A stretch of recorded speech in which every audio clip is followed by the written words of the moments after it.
క్రీస్తునందు ప్రియమైన దేవుని వర్లారా, ఈ సాయంకాల వేళ బైబిల్లోని మరొక అంశాన్ని మనం కలిసి పరిశీలిద్దాం. అది మీరు చూస్తున్న అంశము పేరులోని పవర్. ప్రతి మనిషిని మనం గుర్తించేది పేరును బట్టి. ఆ పేర్లను బట్టి వాళ్ళకి ఎలాగైతే గుర్తింపు వస్తుందో, పేర్లలో కూడా శక్తి దాగి ఉంటుంది అన్నది బైబిల్ చెప్పిన నిజం.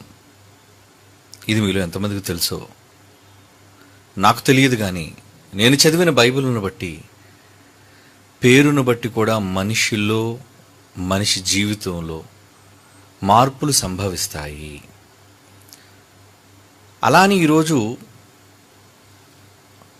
పేర్లను మార్చుకొని, అక్షరాలను మార్చుకొని తమ భవిష్యత్తును మార్చుకోవాలనుకున్న ఎందరో మూర్ఖులు ఉన్నారు. ఇది ఆ కోణంలో నేను చెప్పటం లేదు. ఏవో 2 అక్షరాలు అధికంగా యాడ్ చేయటం వలన, లేదా ఉన్న అక్షరాలను తీసివేయటం వలన ఇది కాదండి. పేరు అనగానే ఒక ఐడెంటిటీ, ఒక గుర్తింపు. ఈ పేర్లకు సంబంధించిన శాస్త్రాన్ని ఒనమాటాలజీ అంటారు. వాటికి సంబంధించి పేర్లను గూర్చి, వాటి యొక్క మూలాలను గూర్చి, పేర్లలోని భావాలను గురించి ఆలోచించేది ఒనమాటాలజీ అంటారు. అయితే పేరులో పవర్, పేరును బట్టి మనిషిలోని మార్పు వస్తుందా? పేరును బట్టి మనిషి తనలోని శక్తిని పెంచుకోగలడా అంటే, అన్ని శాస్త్రాలను మించిన బైబిల్ శాస్త్రం దగ్గరకు మనం వెళితే దీనికి సంబంధించి బైబిల్ ఏం చెప్పింది అన్నది మనం ఆలోచించాలి. పవర్ అనగానే శక్తి. ఈరోజు ప్రకృతి ఉనికి కలిగి ఉందంటే దానికి కారణం పవర్.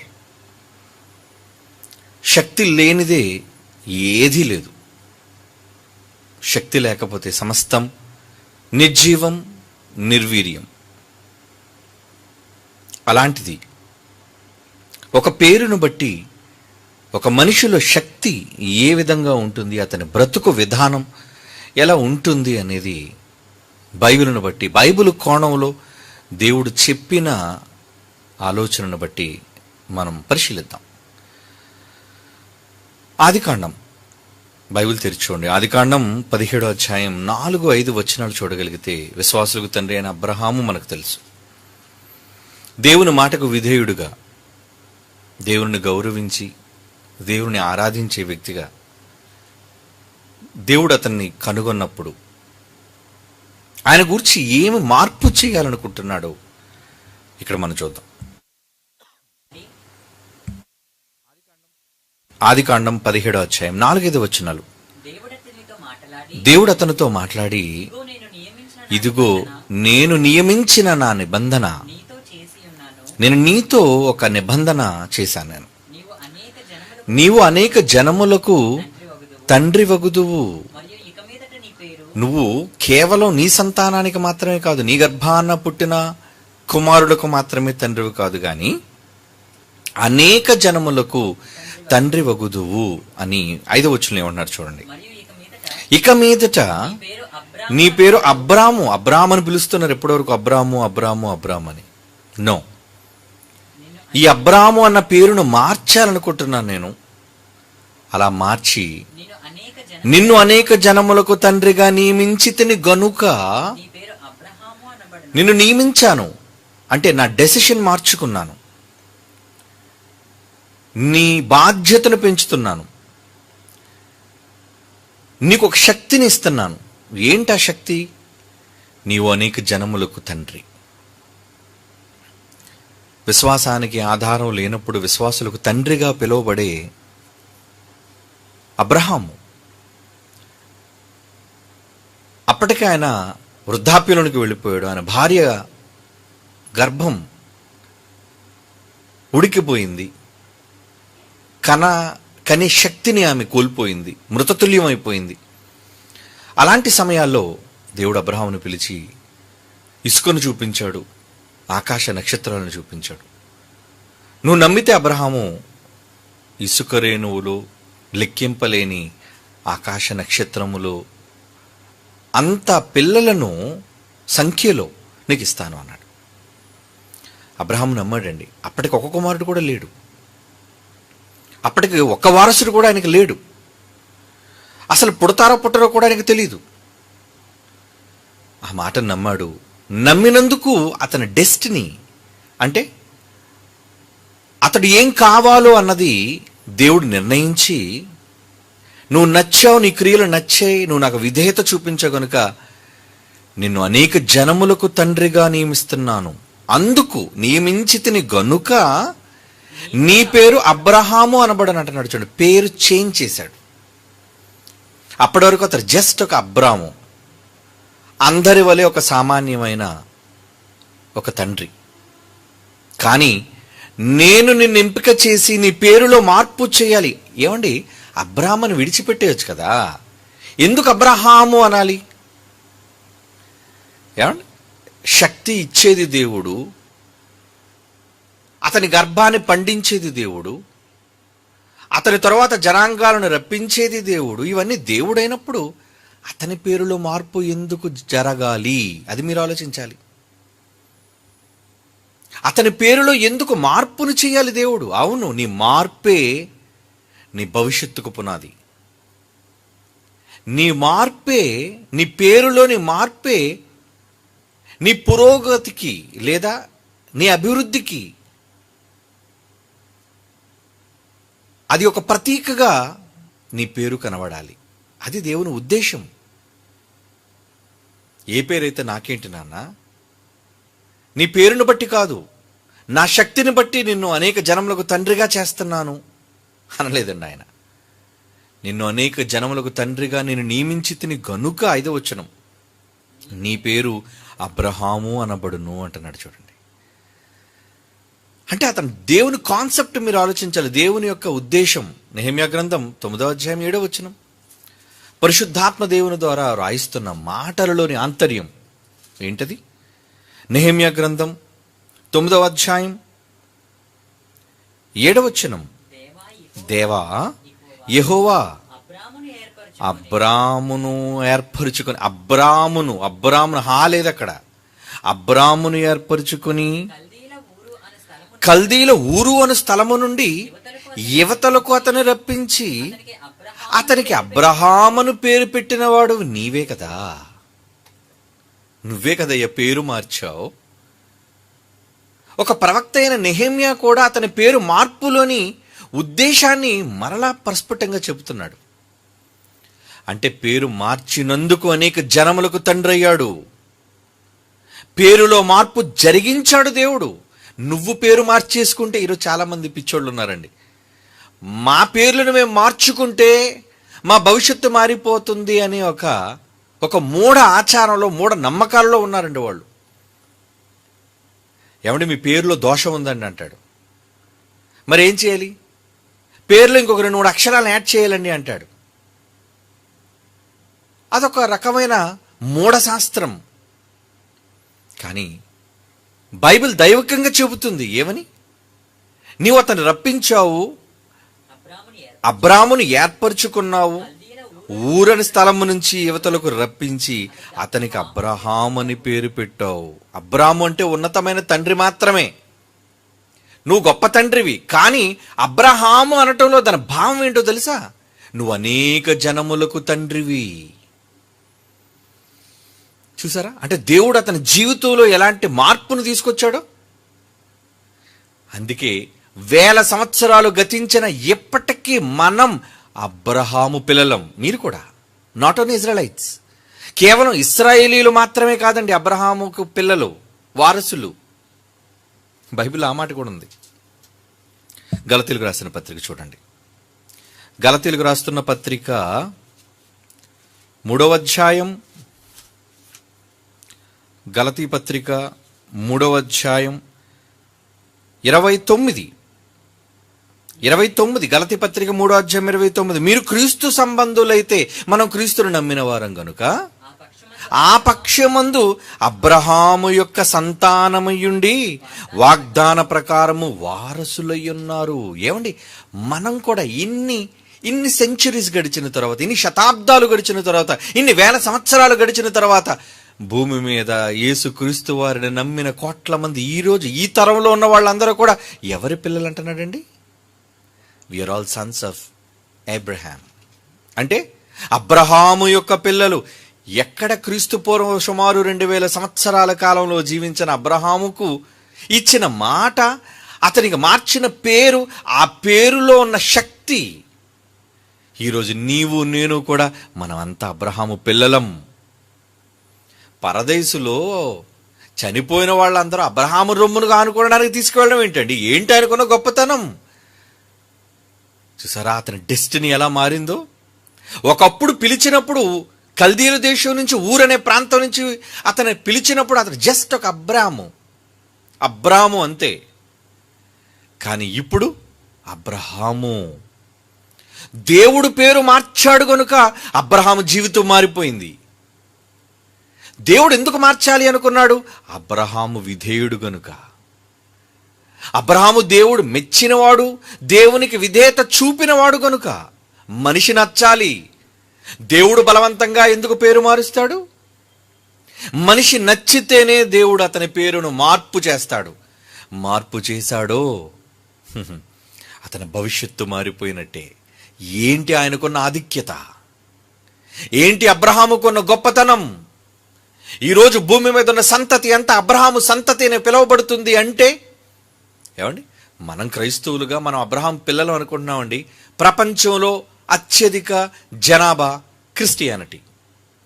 క్రీస్తును నమ్మటం వల్ల వీళ్ళంతా అబ్రహాము సంతానం అయితే సెకండ్ లార్జెస్ట్ పాపులేషన్, రెండవ అత్యధికమైన జనాభా సంఖ్యలో ఉన్న వాళ్ళు ఎవరో తెలుసండి? వాళ్ళు మొహమ్మడన్స్, అంటే ఇస్లాం. మరి వాళ్ళెవరి పిల్లలు అడగండి. వాళ్ళ వాళ్ళ వాళ్ళ తాత ఎవరు అడగండి, వాళ్ళ నాన్న ఎవరు అడగండి, ఏమంటారు వాళ్ళు? మేమంతా అబ్రహాము పిల్లలు. మా తండ్రి అబ్రహాము, మా తల్లి హాగరైనా మా తండ్రి అబ్రహామే. అంటే మొదటి అత్యున్నతమైన జనాభా క్రైస్తవులు ఆయన పిల్లలైతే, రెండో అత్యధిక జనాభా ఇస్లాం వాళ్ళు కూడా ఎవరి సంతానం? వాళ్ళు కూడా అబ్రహాము పిల్లలే. ఎంతమంది పిల్లలా? ఎంతమంది అబ్రహామును గుర్తించాలి? ఎవరైనా సరే అబ్రహాము అబ్రహాము అబ్రహాము. ఎందుకు ఆ పేరు ఈరోజు బైబిల్లో అన్నిసార్లు వినబడుతుంది? ఇప్పటికీ మనందరినీ అబ్రహాము పిల్లలుగా దేవుడు ఎందుకు ఎంచుతున్నాడు? అది దేవుడు పేరులో చేసిన కరెక్షన్, అది దేవుడు పేరులో చేసిన మార్పు. ఎంత పవర్ వచ్చిందండి! ఏమండి, ఉన్నతనంలోనే మన చుట్టూ ఉన్న వాళ్ళే మనల్ని జ్ఞాపకం చేసుకోవటం చాలా అరుదు. మనకి ఏ పార్టీ ఐడెంటిటీ ఉందని? మహాత్ముడిని దేశం మర్చిపోయిందండి. జాతిపిత గుర్తున్నాడా? ఏం గుర్తున్నాడు? గాంధీ జయంతి రావాలి, గాంధీ వర్ధంతి రావాలి, మహాత్ముడు గుర్తు రావాలి అంటే ఆ రోజు మాత్రమే మద్యం షాపులు, బెల్ట్ షాపులు సెలవు. మిగతా 364 రోజులు మందేయి చిందేయి. ఏం గుర్తున్నాడు అబ్రహాము? క్షమించండి, ఏం గుర్తున్నాడు మన మహాత్ముడు, గాంధీ మహాత్ముడు? ఆయన కూడా తాతే, గాంధీ తాత అంటాం చిన్నప్పటి నుంచి మనం. ఏమండి, ఈ రోజున్న 120 కోట్ల పైబడి 130 కోట్లకు ఉన్న భారతీయులే మహాత్ముడిని మర్చిపోయారండి. కానీ ఈ రోజుకి ముల్లోకాలు అబ్రహామును మరువలేదు. పరదేశులు ఏంటి ఆయనకి స్థానం? ఎవరు వెళ్ళినా సరే అబ్రహాము రొమ్మును ఆనుకోవాలట. అంటే అబ్రహాము రొమ్మును ఆనుకోవడం ఏంటి? అంటే అక్కడ ఖాళీలనేటి వెళ్ళిన వెంటనే పడుకోవడానికి అనుకుంటున్నారా? కాదండి. నెమ్మదినిచ్చేవాడు, తండ్రిగా ఆదరించేవాడు, తండ్రి స్థానాన్ని పరదేశులో పుచ్చుకున్నవాడని అర్థం. మీకు అర్థమైందో లేదో? పరదేశులో పరలోకపు తండ్రి స్థానాన్ని, నాయన నేను లేను కదా నా పిల్లల దగ్గర, దేవుడు అంటున్నాడు, యెహోవా అంటున్నాడు, నాయన పిల్లలందరూ నా దగ్గరికి రావాలంటే నా కొడుకు యేసు మరలా భూమి మీదకి రావాలి. అప్పుడు వాళ్ళందరినీ కలిపి మిమ్ములను వాళ్ళని తీసుకుని నా దగ్గరకు రావాలి. అప్పుడు నేను వాళ్ళతో ఉంటాను, అప్పుడు నాతో వాళ్ళు కలిసి ఈ లోకంలో ఉంటారు. మరి పరదేశులో 1000 సంవత్సరాలుగా వాళ్ళంతా ఎవరి ఆదరణలో ఉండాలి? అక్కడ తండ్రి కనబడటం లేదు, అక్కడ యేసు కనబడటం లేదు. అబ్రహాము నువ్వే. ఏంటండి ఆధిక్యత! అప్పుడప్పుడు చూడండి, క్లాస్ టీచర్లో మనం నచ్చామనుకోండి, క్లాస్ టీచర్కి మనం నచ్చాం అనుకోండి, ప్రతిదానికి మనల్ని పిలుస్తుంది టీచర్, మేడం. అవును, అంటే మనలో ఏదో స్పెషల్ క్వాలిటీ ఉండాలి. అయితే నువ్వు మంచి విద్యావంతుడైనా కావాలి, అంటే బాగా చదివే మెరిట్ స్టూడెంట్ అయినా కావాలి, లేదా ఎందులోనైనా సరే ప్రతిభ ఉన్న స్టూడెంట్ అయినా నీకు కావాలి. అప్పుడు టీచర్ ఎక్కడికైనా బయటకు వెళ్ళేది అనుకోండి, అప్పుడప్పుడు టీచర్, రాణి టీచర్ అని ఉండేది, నేను చదువుకున్న బెల్మాంట్ స్కూల్లో. ఆవిడ ఎక్కడికైనా బయటకు వెళ్ళినప్పుడు కమాన్ వాచ్ ద క్లాస్ ప్రసన్న అనేది, అంటే నువ్వు చూసుకో క్లాస్నని. అప్పుడు మిగతా వాళ్ళందరూ ఏమనుకుంటారు, ఏమిటి క్లాస్ ఈయనకి అప్పచెప్పి టీచర్ వెళ్ళిపోతుందంటే. అప్పుడు మనకెలా ఉంటుంది చెప్పండి. అప్పుడు నేను బల్ల దగ్గర నిలబడి నేనే టీచర్లా ఫీల్ అయిపోయేవాడిని. చూడండి, అందరూ వేలు వేయాలి నోటి మీద చెప్పేసి వెళ్ళిది. ఎవరైనా ఒకవేళ తీస్తే కమా నాకు పేరు చెప్పు, అప్పుడు పిల్లలు భయపడరండి. ఎందుకు భయపడరు? వీడు కానీ పేరు ఇచ్చాడో మేడం వచ్చిన తర్వాత ఉతికేస్తుంది మనల్ని. అంటే నీకు ఆ బాధ్యత అప్పచెప్పారు అంటే, ఆ బాధ్యత నీకు ఇవ్వబడింది అంటే నువ్వు ఎందులోనో వాళ్ళకి నచ్చిన వాడవు. ఇది నిజమైతే పరదేశులో అబ్రహాము రొమ్మును ఆనుకొనడానికి కొనుక్కోవడం ఏంటండి? అబ్రహాము రొమ్ము అంటే ఏంటి? ఇదిగోండి ఈ ఛాతి భాగం. ఈ ఛాతి భాగంలో మనకు దక్కేది ఏంటో తెలుసండి? ప్రశాంతత. మన తండ్రి కౌగిలిలో, మన తండ్రిని హత్తుకోవటంలో, మన తండ్రి మీద చేరబడటంలో, మన తండ్రి యొక్క ప్రేమను పొందటంలో ఈ గుండెలకు హత్తుకోవటం. అందుకే చూడండి, ఎవరైనా బాగా ప్రేమిస్తే వాళ్ళ కౌగిలించి గుండెలకు హత్తుకుంటారండి, నా ప్రాణం అని. అవునా? అలాంటిది నేను లేని లోటు అబ్రహాము, మై సన్, పరదేశంలో నువ్వే తండ్రివి, వచ్చిన ప్రతి కుమారుడు నిన్ను బట్టి ఆదరణ పొందాలి. అందుకే తండ్రివైన అబ్రహాము ఏమని పిలుస్తున్నాడు? ధనవంతుని కుమారుడా. ఎంత మంచిగా మాట్లాడుతున్నాడండి. కుమారుడా, నువ్వు కూడా నా కొడుకువేనయ్యా. ఒక తండ్రి స్థానాన్ని అతను పొందాడు అంటే అది ఎందులో గొప్పతనం తెలుసా? దేవుడు మార్చిన పేరులో గొప్పతనం. That is the power of name. పేరులో ఉన్న పవర్. పేరు మార్చాడు, దశ తిరిగింది. దేవుడు మారిస్తే, నువ్వు మార్చుకుంటే కాదు. అప్పుడప్పుడు బాప్తిజం తీసుకుని వీళ్ళు పేర్లు మార్చేసుకుంటుంటారు. ఏమండి, మన స్టోటపురం దొంగలలో సింహాచలంలోని మరి స్వామివారి ఏమంటారు దాన్ని, కిరీటాన్ని కొట్టేసింది గజ్జెల దావీదు పేరు. ఏమండి, ఏంటి స్వామివారి కిరీటాన్ని కొట్టేసింది ఎవరండి? స్టోటపురం దొంగ గజ్జెల దావీదా? అంటే పేరైతే నువ్వు పెట్టుకున్నావు, దావీద్ అనే మహానుభావుడు పేరు. ఓరి మూర్ఖుడా, దొంగవా నువ్వు. ఈరోజు ఎంతమంది అలాంటి లేరు చెప్పండి? పెద్ద పెద్ద డాన్లు, పెద్ద పెద్ద స్మగ్లర్లు, పెద్ద పెద్ద నేరస్తులు, వీళ్ళంతా కూడా ఏమండి భక్తుల పేర్లు. ఏమండి, అండర్ వరల్డ్ డాన్, ముంబైలో బాంబు పేలుళ్ళు, భారతదేశం ఎప్పటికీ ఎదుగుతున్న తీవ్రవాది, ఉగ్రవాది దావూద్ ఇబ్రహీం. ఆడేం పేరు పెట్టుకున్నాడు? 2 పేర్లు పెట్టుకున్నాడు, భక్తుల పేర్లు. ఒకటి దావీద్ అయితే ఇంకొకడు ఏమండి, ఇంకో పేరేంటి? అబ్రహాము గారు పేరు పెట్టుకున్నాడండి. మరి ఆడేడు, ఆడ అండర్ వరల్డ్ డాన్, దొంగ, కిరాతకుడు. పేరు పెట్టుకున్న వాళ్ళు ఏం మంచి వచ్చింది? ఏమండి, వాడి కష్టాలేవో, వాడి బాధలేవో, వాడు మూలుగుల్లో నొప్పులేవో, వాడు జబ్బేదో వాడు తినేస్తుంది, వాడు బాధపడుతున్నాడు. ఏం సాధించింది ఏం లేదు. ఏదో పేర్లు మనం మార్చుకుంటే ఏదో జరిగిపోద్ది అనుకోనేది అపోహ. అందుకే అంటున్నాను, అనటమాలజీలో పేర్లు మార్చేస్తాం మీ దశ తిరిగిపోద్దని ఈ దొంగ సన్నాసులందరూ కూడా డబ్బు చేసుకుంటున్నారు. అంత దొంగలు. పేరు దేవుడు మార్చాలి. దేవుడు మారిస్తే నీ స్థాయి మారిపోతుంది. అదేనండి పేరులో ఉన్న పవర్. ఒక అక్షరం తేడా అండి. ఎందుకే దేవుడు ఏం యాడ్ చేశాడు అందులో? అబ్రాహాముకి మధ్యన ఇంకొక అక్షరం పెట్టాడు, హా. అబ్రహాము అన్నాడు, అంతే. అంతేనండి. ఎంత గొప్పవాడుగా మారిపోయాడు. అలా గొప్పవాడిగా మారడానికి పేరు కారణం. మర్చిపోకండి, పేరు పేరు పేరు. ఏమిటి, పేరులో ప్రాముఖ్యత లేకపోతే దేవుడు ఎందుకు? పర్లేదు నాయన, పాత పేరు ఉండనీరా, నీ క్యారెక్టర్ నాకు ముఖ్యం, కానీ నీ పేరు ఏదైతే ఏంటి అనలేదు. No, name change. నీ పేరు మార్చేస్తాను నేను. నీ పేరే కాదు నాయన, మీ ఆవిడ కూడా పిల్లు. ఎవరావిడ? ముసలావిడ, నీ భార్య. షారాయి కాదు. ఏం చేస్తాను నేను ఆవిడ్ని?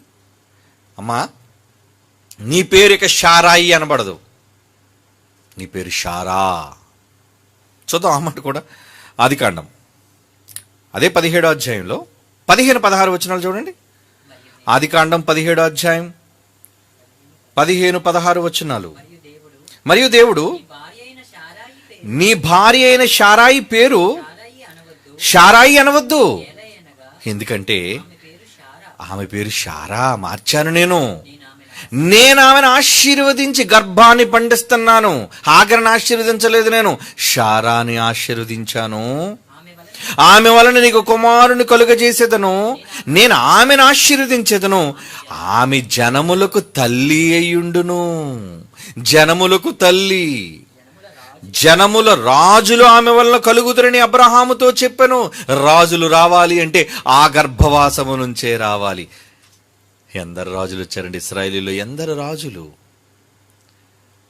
ఇప్పటికీ ప్రపంచాన్ని ఏలుతున్న ప్రపంచ చక్రవర్తి అయిన యేసు క్రీస్తునే ఒక మహా చక్రవర్తి రాజు ఎవరి గర్భాన్ని వచ్చాడు? శారా గర్భాన్ని వచ్చినవాడు. పేరు మారిస్తే రాజులు గర్భాన్ని వస్తున్నారు చూడండి. అబ్బా, నీ గర్భం ఎంత గొప్పది అమ్మా, నీ గర్భం ఎంత గొప్పది. నీ గర్భాన్ని పాడు చేసుకోలేదు నువ్వు కనిపించే ప్రతి మగాడితో పోయి. యజమాని అని నీ భర్తకు లోబడ్డావు. ఎవరిని మోసగించలేని గర్భం అమ్మా నీది. ఏమండి, చాలామంది పెళ్లికి ముందు ఇష్టానుసారంగా తిరిగేసి ఏమీ తెలియని అమాయకుల్లాగా పెళ్లి చేసుకున్న మగాడిని మోసం చేసి తాళి కట్టించేసుకుంటారండి. లేరా అలాంటి వాళ్ళు సమాజంలో? ఎందుకు లేరు? మగోళ్ళలోనూ అలాంటి వాళ్ళు ఉన్నారు, ఆడోళ్ళలోనూ అలాంటి ఉన్నారు. ఏమండి, వాడికి తెలీదు. పెళ్లి కాకముందు ఇవిడ పరిస్థితి ఏంటో, ఎలా ఉండేవారో తెలీదు.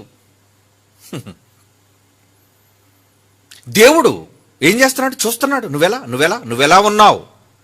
నిన్ను ఆశీర్వదించాలి అంటే నీ క్యారెక్టర్ నాకు కావాలమ్మా. పెళ్లి చేసుకున్నప్పటి నుంచి భర్త బయలుదేరుతుందంటే వెనక్కి తీసే భార్యలు ఉన్నారు. అబ్రహాం బయలుదేరాడు కదండి, ఊరైన పట్టణంలో రా అని పిలిచాడు అబ్రహాంని. శారాతో ఏం పెళ్ళలేదు. దేవుని మాట శారాకు వినబడలేదు, అబ్రహాంకు వినబడ్డది. అప్పుడు అబ్రహాం ఇంటికి వచ్చి, అమ్మాయి దేవుడు నాకు కనబడ్డాడు, నన్ను ఈ ఊరుడు వచ్చేయమంటున్నాడు, ఎక్కడో వాగ్దాత దేశం అటు ఇస్తాడట. ఊరుకోండి, మీకు పని పాటు లేదా? మీకు ఇన్ని వేల మందలు గొర్రెలు ఇవన్నీ పట్టుకొని ఎక్కడికి వెళ్ళిపోతారు? ఏమంటే ఊసెడుతుంది ఇంటోళ్ళతోని, ఎవరు పుట్టింటోళ్ళతో. అమ్మ చూడే, ఈయనకి ఏం పిచ్చి పట్టిందో ఈ టైంలో బయలుదేరిపోతాడట. ఎక్కడికి అడిగితే చెప్పట్లేదు, మరలా అడుగుతారు కదండి. ఏమండి, ఈ సంభాషణ జరగలేదని మీరు అనుకుంటున్నారా? శారా పేరు మార్చాడంటే ఊరకనే మార్చలేదు. That is the power.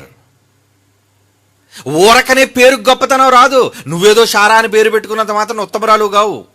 ఆ గజ్జల దావీదు లాంటి దానివి నువ్వును.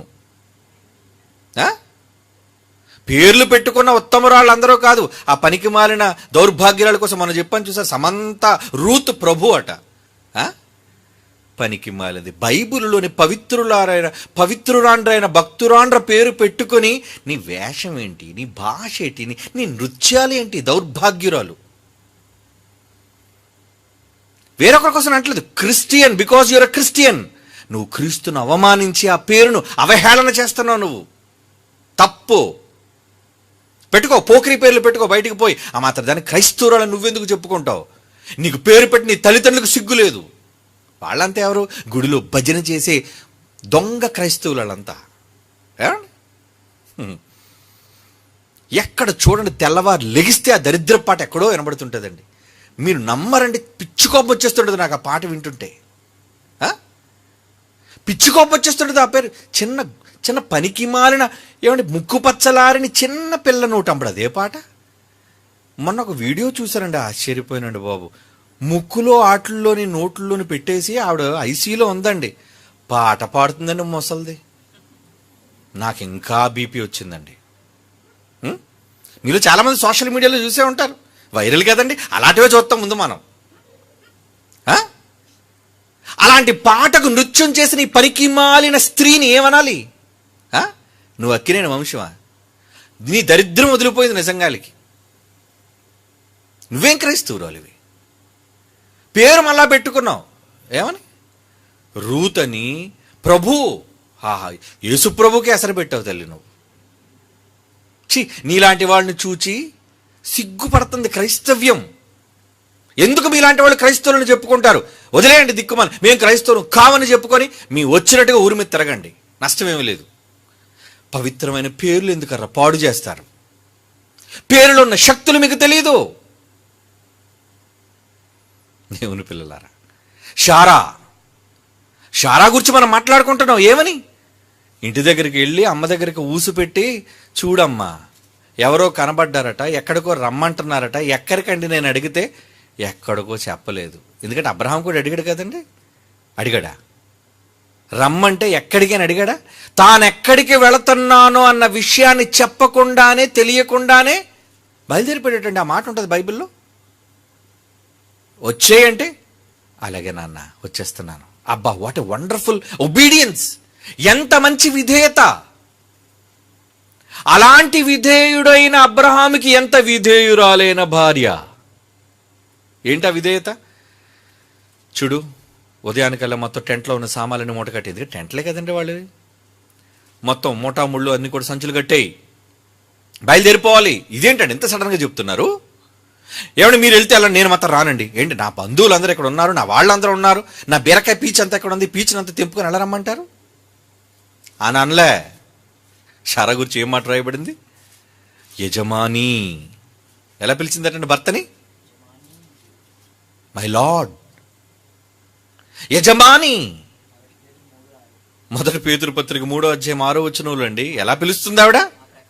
ఆ ప్రకారం షారా అబ్రహాముతో యజమానుడు అని పిలుచుచు అతనికి లోబడి అదండి. లోబడ్డం అంటే ఏంటి?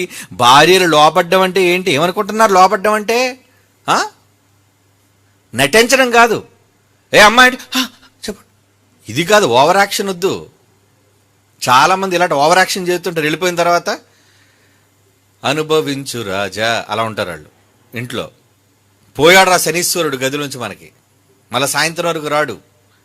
పట్టుకో ఫోను, చేయి నీకు నచ్చింది, చూడు నీకు నచ్చింది, ఆ దిక్కుమల సీరియల్ చూడు. అంతా లేడీ విలన్లే అందులోని.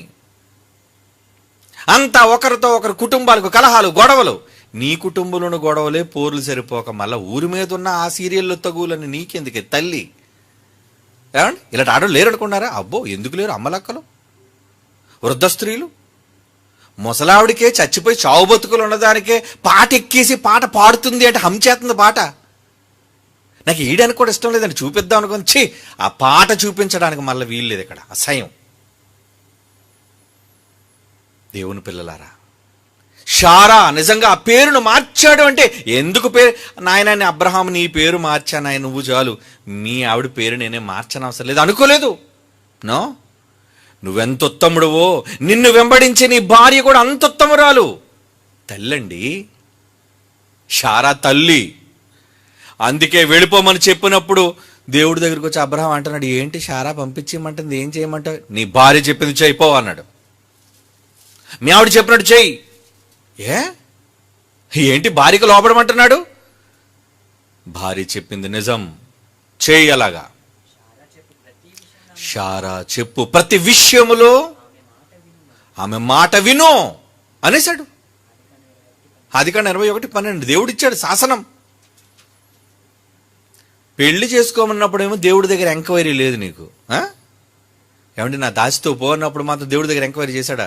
నువ్వు మాటిచ్చావు ప్రభా, పక్కన అరేబియన్ లేడీ ఒకరుతుంది, చూస్తే నిగనగలాడుతుంది, నేను చూస్తే ముసలోడిని, నాకు పండగలాగా ఉంది, వెళ్ళమంటావు వద్దంటావు? అక్కడ ఎంక్వైరీ లేదండి అబ్రహాం గారికి. గొడవ వచ్చేసిన తర్వాత, సమస్య వచ్చిన తర్వాత పొమ్మంటే అప్పుడు దేవుడి దగ్గరికి వెళ్ళాడు. ఇలా పొమ్మంటుంది, ఏం చేయమంటావు? వెళ్ళు. మొదట నా దగ్గర రాలేదు కదా నువ్వు, మీ ఆవిడ చెప్పింది చెయ్యి. ఎందుకు భార్యకు విధేయుడు కమ్మన్నాడు తెలుసా? నీ భార్య మంచిది, ఉత్తమురాలు, నీతో కూడా వచ్చింది. నిజంగా సహజంగా మన హైందవ సోదరులు వాళ్ళ యొక్క నమ్మకాలలో, వాళ్ళ ఏమంటారు దాని హైందవ గ్రంథాలలో, రామాయణం అనే చరిత్రలో అండి, నిజంగా రాముడు అడవులకు వెళ్ళేటప్పుడు సీత వచ్చేసిందా? వచ్చేసిందటండి. ఎంత చక్కగా చెప్తారు వాళ్ళు.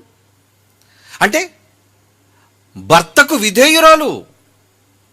అరణ్యాల్లో ఉండటం కోసం అంటే భర్తే ముఖ్యం నాకు, ఇంటి వారి కన్నా, ఇక్కడున్న రాజ్యం కన్నా. అవును, భార్య అంటే అలాగే ఉండాలి. భర్త కష్టాలలో, కన్నీళ్లలో, సంతోషాలలో, ఆనందాలలో, దుఃఖాలలో పాలు పంచుకునేదే నిజమైన భార్య. మరి ఇప్పుడు తేడా వస్తే పెట్టి సర్దేసి పుట్టింటికి వెళ్ళిపోతాను నేను. ఎందుకు తాళి కట్టావు? నీ భర్తతో ఉండవా? నీ భర్తతో నువ్వు నీ భర్తకి నీ సేవలు అందించవా? సేవలకి నీకు ఒక నమస్కారం, నేను సేవ చేయడానికి నీకు దగ్గర ఉండలేను, వెళ్ళిపోతాను మా పుట్టింటికి.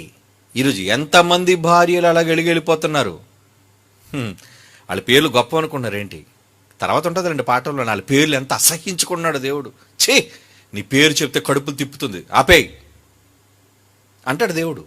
అన్నాడు, హేయమైనది నీ పేరు, నచ్చటం లేదు నీ పేరు, నాకు పేరు మారుస్తాడా? ఛీ, నీలాంటి వాళ్ళకి పేరు మార్చకూడదు. మారుస్తాను, మార్చి కూడా నిన్ను ప్రమాదంలో నెట్టేస్తానండి. అబ్బో, నిజంగా బైబిల్లో మాటలు చదువుతుంటే ఇలా కూడా దేవుడు చేస్తాడా? ఎప్పటి వరకు ప్రపంచాన్ని బైబిల్ను ఒక కోణంలోనే చదివింది ఈ ప్రపంచం.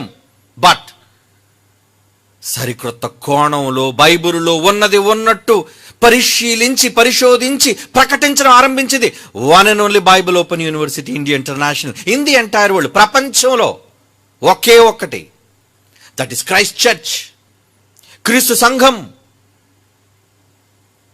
ఎవరని చెప్పారా? ఎవరు చెప్పలేరండి. ఎందుకు ఇంత ధీమాగా చెప్తాం తెలిసి? ఎవరి దగ్గర కాపీ కొట్టిన ప్రసంగాలు కావివి, ఎవరి దగ్గర ఎరువు తెచ్చుకున్న మెసేజ్ అంతకన్నా కావివి. బైబిల్ చదివితే దేవుడికి నేర్పించిన సారాంశాలవి, వాళ్ళ జీవిత పరమార్థాలవి. ఏమండి, ఎంత గొప్పదండి శారా తల్లి. అన్నిటినీ మోటాముళ్ళు సర్దింది, సొంత వాళ్ళని, బంధువుల్ని, అందరినీ వదిలేసుకుంది, భర్త వెంబడే వెళ్ళిపోయిందండి. What a wonderful wife. ఉత్తమురాలని ఇల్లాలు, ఉత్తమురాలు అమ్మ. అందుకే నీ గర్భాన్ని పండిస్తాను, నీ గర్భాన్ని ప్రపంచ రాజులను రప్పిస్తాను. అదే చూడండి, ఆ మాట అర్థం అదే. ఆదికాండం 17:15-16. మరియు దేవుడు నీ భార్య అయిన షారాయి పేరు, షారాయి అనొద్దు, అబ్రాహామును వాళ్ళ పిల్లొద్దు. షారాయి ఈ ఏంటి, ఆ ఈ వద్దు, తీసేయి. యాలి అనగా ఆమె పేరు షారా. అబ్రాహాంకి ఏమో పేరు అక్షరం యాడ్ చేశాడు, ఈమెకేమో ఒక పేరు సబ్స్ట్రాక్ట్ చేశాడు. యాడిషన్ అక్కడ, సబ్స్ట్రాక్షన్ ఇక్కడ. అబ్రాహాంకి ఏమో హా కలిపాడు, షారాయికేమో ఈ తీసాడు. అంటే పేర్లు కలపటాలు, పేర్లు తీయటాలు, పేర్లు మార్చడాలు, ఆ మార్చటంలో ఉన్న పవర్, శక్తి దేవుడు మార్చాలి, నువ్వు మార్చేసుకోకు. ఏమంటే ఈ రోజు నుంచి నా పేరు గొప్ప పేరు మార్చేసుకుంటారు. ప్రపంచంలో ఎవడైతే గొప్పవాడు ఉన్నాడు ఆడి పేరు పెట్టేసుకుంటారు. పెట్టుకుంటే ఏం ఉపయోగం? నువ్వు పేర్లు మార్చుకోవడం ఏ ఉపయోగం లేదు. ఏం చేయాలో బైబిల్ని అడిగితే చెబుతుంది, కరెక్ట్గా బైబిల్ చెబుతుంది. అందుకే చదవండి ఆ మాట. 16వ వచనం, నేను ఆమెను ఆశీర్వదించి ఆమె వలన నీకు కుమారుని కలుగజేసేతను, అతడే వారసుడు నాయన, నీకు వారసుడు. ఇంకేమన్నాడు? నేను ఆమెను ఆశీర్వదించేది, నేను బ్లెస్ చేస్తాను ఆమెను. ఆశీర్వాదం. దేవుడే ఆశీర్వదిస్తే ఎంత గొప్ప విషయం, దేవుడు ఆశీర్వదిస్తే ఎంత గొప్ప వరం అది. ఆమె జనములకు తల్లి అయి ఉండును, జనముల రాజులు ఆమె వల్ల కలుగుదురు, జనాలను ఏలే రాజులను పుట్టిస్తాను. ఆమె కడుపులో నుంచే రావాలి. ఎంత పుణ్యం చేసుకుందండి ఆ తల్లి కడుపు. ఎందుకు? ఉత్తమరాలు, భర్తను మోసం చేసే దౌర్భాగ్యురాలు కాదు, భర్తను విడిచిపెట్టే మూర్ఖురాలు కాదు, ఏమండి దేవునికి అవిధేయత చూపించే మోసగత్తె కాదు, ప్రజలను కుటుంబాలను మభ్యపెట్టే మాయలేడి కాదు ఆవిడ. ఉత్తమురాలు. నీ పేరు మారుస్తున్నానమ్మా, రాజులు రప్పిస్తానని గర్భం గుండా. ఆమె జనములకు తల్లి అయ్యుండును, జనముల రాజులు ఆమె వలన కలుగుదురని అబ్రహాముతో చెప్పెను. అద్భుతం కదండి. పేరు మార్పు. పేరు మారగానే ఇప్పటికీ ఎందరైతే ఉన్నారో, అబ్రహాము గారు మనకు తండ్రి అయినప్పుడు షారా మనకు తల్లి కదా, షారా మనకు తల్లే. పైనున్న యెరూషలేము అనే పట్టణాన్ని షారాతో పోలుస్తున్నాడు. అందుకే పైనున్న యెరూషలేము ఎవరనుకుంటున్నారు? క్రిందన్న కొండేమో హాగరు. గలతీ పత్రికలో అంటాడండి, చూద్దాం ఒకసారి ఆ మాట. గలతీయులకు రాసిన పత్రిక 4వ అధ్యాయం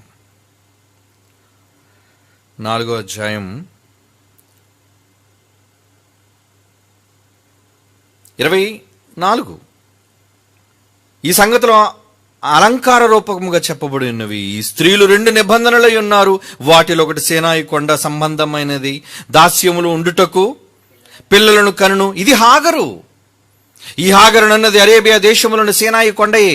ప్రస్తుతమందున్న యెరూషలేము దాని పిల్లలతో కూడా దాస్యమందున్నది గనుక ఆ నిబంధన దానికి దీటై ఉన్నది. అయితే పైన యెరూషలేము స్వతంత్రముగా ఉన్నది, అది మనకు తల్లి. హాగరని చెప్పాడు. మరి ఇంకొక ఆమె ఎవరు? షారా, ఆమె నీకు తల్లి. అబ్బా, పరలోకంలో ఏమండి యెరూషలేము అంటున్నాడు చూడండి. అయితే పైన యెరూషలేము స్వతంత్రముగా ఉన్నది, అది మనకు తల్లి, అది మనకు తల్లి. 30. ఇందుని గురించి లేఖనం ఏం చెప్పుచున్నది? దాసిని తన కుమారుని వెళ్ళగొట్టము, దాసి తన కుమారుని స్వతంత్రాల కుమారుతో పాటు వారసుడిగా ఉండడు. కాగా సహోదరులారా, మనం స్వతంత్రురాలి కుమారులమే గాని దాసి కుమారులము కాము. ఎవరా స్వతంత్రురాలు? ఆమె షారా అండి. షారా అబ్రహాముని నిజంగా అంత గొప్ప తండ్రిగా నిలబెట్టి జనాలందరికీ తండ్రిగా ఆయనని చేస్తే ఆదాం కూడా కాలేకపోయాడండి. ఆదాం కోసం అన్నాడా? ఆదాం కోసం చెప్పలేదండి. జీవం కలిగిన ప్రతివానికి తల్లి, శరీరాన్ని బట్టి జీవం కలిగిన ప్రతివానికి భూమి మీద తల్లి అవ్వానన్నాడు. కానీ స్వతంత్రాలి కుమారులు ఎవరు? మనమంతా ఎవరి పిల్లలం చెప్పండి? షారా పిల్లలం, హాగర్ పిల్లలం కాదు మనం. ఎంత గొప్పగా షారాని తీర్చిదిద్దాడు, ఎంత గొప్పగా ఆమె పేరులోని మార్పును తీసుకొచ్చి ఇంత గొప్పగా చేశాడు. చూసారా ఆమెని? కారణం ఆమె భక్తురాలు. షారా గొప్పది, షారా ఉన్నతమైన విశ్వాసం కలిగినది. ఆదికాండం 32వ అధ్యాయం 28వ వచనం చూద్దాం ప్రియులారా. ఆదికాండం 32వ అధ్యాయం 28వ వచనం. ఇక్కడ మరొక ఆయన మనకు కనబడతాడు. అతడు అబ్రహాము మనవడు, ఇస్సాకు కుమారుడు యాకోబు. అతడు ఏం చేశాడు?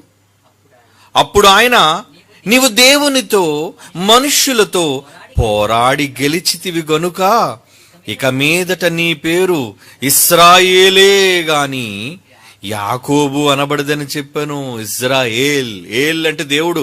నేను నా పేరు పెడుతున్నాను నీకు. హిబ్రూ భాషలో ఏల్ అంటే దేవుడు అండి. ఇశ్రాయేలు, నా పేరు పెడుతున్నాను నీకు. యాకోబు అంటే నువ్వు మోసగించేవాడవనో వంచన చేసేవాడవనో వద్దు నాయన, ఈ పేరు వద్దు. కమాన్, నేమ్ చేంజ్, నీ పేరు మార్చేస్తున్నాను. ఇక మీదట నువ్వు నాయకుడు కాబోతున్నావు. అబ్రహాము గర్భాన పుట్టిన మరొక గొప్ప నాయకుడు, దేవుని చేత దీవించబడిన నాయకుడు, పట్టు వదలనివాడు. దేవదూతను పట్టేశాడు. నువ్వు దీవించినంత వరకు నీ కాళ్ళు నేను వదలను. ఎంత పట్టుదలండి! తన కుటుంబాన్ని, తన జనాంగాన్ని కాపాడుకోవడానికి యాకోబుకున్న పట్టుదల. దేవునితో పెనుగులాడాడట, దేవునితో పోరాటం చేశాడట.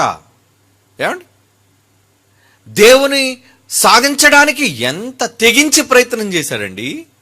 దేవదూత అంటది, వదులయ్యా, సూర్యుడు ఉదయిస్తున్నాడు, వదులు, నేను వెళ్ళిపోవాలి. రాత్రంతా పట్టేశారటండి. ఉదయం అయిపోతున్నంత వరకు వదలటం లేదటండి. ఆహా, పట్టుదల. రాహేలును సాధించడంలో నీ పట్టుదల నేను చూశాను. మామకు నువ్వు 14 ఏళ్లు నువ్వు కొలువు చేయటంలో నీ పట్టుదల నేను చూశాను. ప్రేమించిన అమ్మాయిని నమ్మకంగా ఆమె కోసం నువ్వు ఎంత కష్టపడడం, నీ ప్యూర్ లవ్ నేను చూశాను. ఇప్పుడు అదే మనిషిగా నిన్ను రాబోయే జనాంగాలకు ఇశ్రాయేలు నిన్ను చెయ్యబోతున్నాను. ఏమండి, ఇశ్రాయేలు అంటే ఎవరు? దేవునితోనే పోరాడువాడు, దేవుని కుమారుడు, దేవుని నామాన్నే ధరించినవాడు, దేవుడిని తన పేరులో కలిగినవాడు. ఇశ్రాయేలు ఎంత గొప్పవాడయ్యాడండి. చూడండి, అది జరిగిన తరువాతే యాకోబు జీవితంలో మార్పు. అంచెలంచెలుగా యాకోబు ఎదిగాడు, గొప్పవాడుగా మారిపోయాడు. దేవుడు ఆశీర్వదించాడు అతన్ని. చూడండి అక్కడ ఏముంది అక్కడ, నీవు దేవునితోనూ 32 నిర్గమాకాండ ఆదికాండం 28వ వచనం, నీవు దేవునితోనూ మనుషులతోనూ పోరాడి గెలిచావు. విన్నర్ నువ్వు కనుక ఇక మీదట నీ పేరు ఇశ్రాయేలే గాని యాకోబు అనబడదని చెప్పును. అలాగా ఆదికాండం 35వ అధ్యాయం 10వ వచనం చూద్దాం. ఆదికాండం 35వ అధ్యాయం 10వ వచనం, అప్పుడు దేవుడు అతనితో, నీ పేరు యాకోబు, ఇక మీదట నీ పేరు యాకోబు. వద్దు నాన్న, యాకోబు అనే పేరు మనకెందుకు? నువ్వు వంచన చేసేవాడువా, మాయ చేసేవాడువా? నో, నా కుమారుడు మోసగాడు కాడు. నా కుమారుడు మోసం చేసే పేరు ఉండకూడదు. నీ బ్రతుకును మారుస్తున్నాను, నీ పేరులోని పవర్, శక్తిని తీసుకొస్తున్నాను. ఇజ్రాయేల్, నీ పేరు ఇశ్రాయేలు అని చెప్పి అతనికి ఇశ్రాయేలుని పేరు పెట్టాడటండి. ఏమంటే నిజంగా దేవుడు పేరు పెట్టడం ఎంత భాగ్యం! అందరి పేర్లు దేవుడు పెట్టాడండి.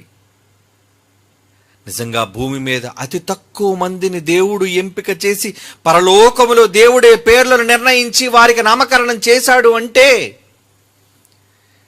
ఏంటి వాళ్లకున్న గొప్పతనం, ఏంటి దేవునికి వాళ్ళ మీద ఉన్న మమకారం, ప్రేమ. అవును, ఏమంటే చాలా మంది వాళ్ళకి పిల్లలు పుట్టిన ఫోటోలు పంపిస్తాను. అన్నయ్య అమ్మాయి పుట్టిందని మంచి పేరు చెప్పండి, అన్నయ్య బాబు పుట్టాడని మంచి పేరు చెప్పండి. వాళ్ళకి పేర్లు తెలియక మమ్మల్ని ఎందుకు అడుగుతున్నారు పేర్లు పెట్టమని? మీరే పెట్టాలి పేరు. ఒక మంచి పేరు మీరే పెట్టాలి, వాక్యానుసారమైన పేరు మీరు పెట్టాలి. ఆ పేరు లిస్ట్ ఉంటుందండి, ఎందుకంటే ఎవరెప్పుడు ఫోన్ చేస్తారో తెలియదు, ఏ పేరు అడుగుతారో తెలియదు. ఒక మంచి పేరు మా పిల్లలకు ఉండాలి అనే తల్లిదండ్రుల ఆకాంక్ష. ఇక సభలకు వెళ్తానండి, క్యూలు కట్టి నిలబెడతారండి. ఆల్రెడీ పాత పేర్లు తీసేసుకొని వేదిక మీద మా పిల్లలకు మీరు కొత్త పేరు పెట్టాలి. ఓకే, పేరు పెట్టడం, పేరు మార్చుకోవటం తప్పేమీ కాదు. కానీ మారినట్లుగా, పేరు పెట్టబడినట్లుగా దేవుని నిమిత్తమై ఆ బిడ్డను మీరు పెంచగలగాలి. పేరు పెట్టడం సులువు, పేరును బట్టి జీవించటం చాలా కష్టం, చాలా కష్టం. దేవుడు మరి పేరు మార్చాడు అంటే వాళ్ళు ఆ విధంగా పేరుకు తగ్గట్టు జీవిస్తారు అనే నమ్మకం. నమ్మకమేంటి దేవుడికి?